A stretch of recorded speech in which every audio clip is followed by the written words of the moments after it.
Hola, buenas. ¿Hola? Hola, mire, es que somos de Radio Malva y vamos a hacer un evento el día 24.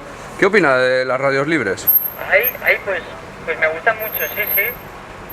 ¿Subo? ¿Subo entonces? Sí, por favor, suba, suba. Claro, claro.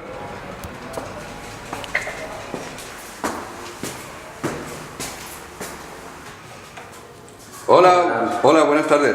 Nada, mire, le quería comentar que el día 24 el colectivo Radio Malva hace ahí en Lorta un evento, bueno, empieza ya a las 12 y nada, habrán paellas veganas, algún ¿A comer? conciertizo y... ¿Perdón? ¿Para comer? Sí, todo verdura, todo verdura.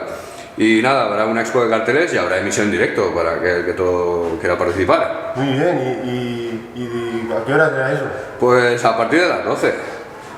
Muy bien, ¿y será en Benimaclet, has dicho? Sí, ahí en el CSO Lorta. Vale, ¿y habrá monos?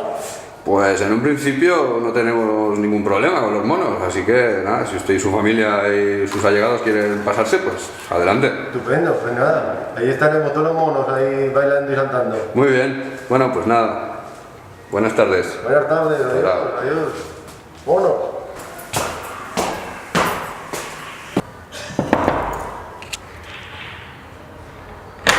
Hola, somos de Radio Malva. Hostia, perdón, no, que el día 24 hacemos una fiesta en Lorta, ¿no?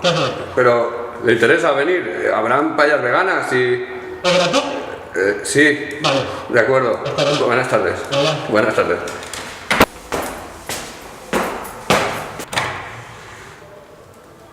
Hola. Hola, buenas tardes. Mire, es que nada, somos del colectivo Radio Malva y bueno, queríamos anunciarle que el día 24 o el domingo vamos a realizar, bueno, una fiesta donde, bueno, ya he comentado por aquí por la zona. Pero bueno, lo importante también es que por la tarde habrán conciertos y tocan Last Man Standing y Pop Suicida. Será por, bueno, si su familia y usted quería pasarse. Ostras, pues la verdad es que sí. ¿Pero traerán a Skrillex?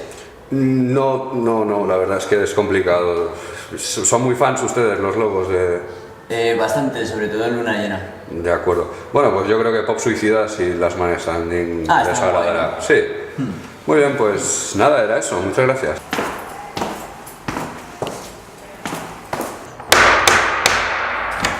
¿Pero qué es esto? Que no dejan descansar a los vecinos, pero que la muerte quiere descansar ya, hombre, dejadme en paz, la muerte ya, descansar.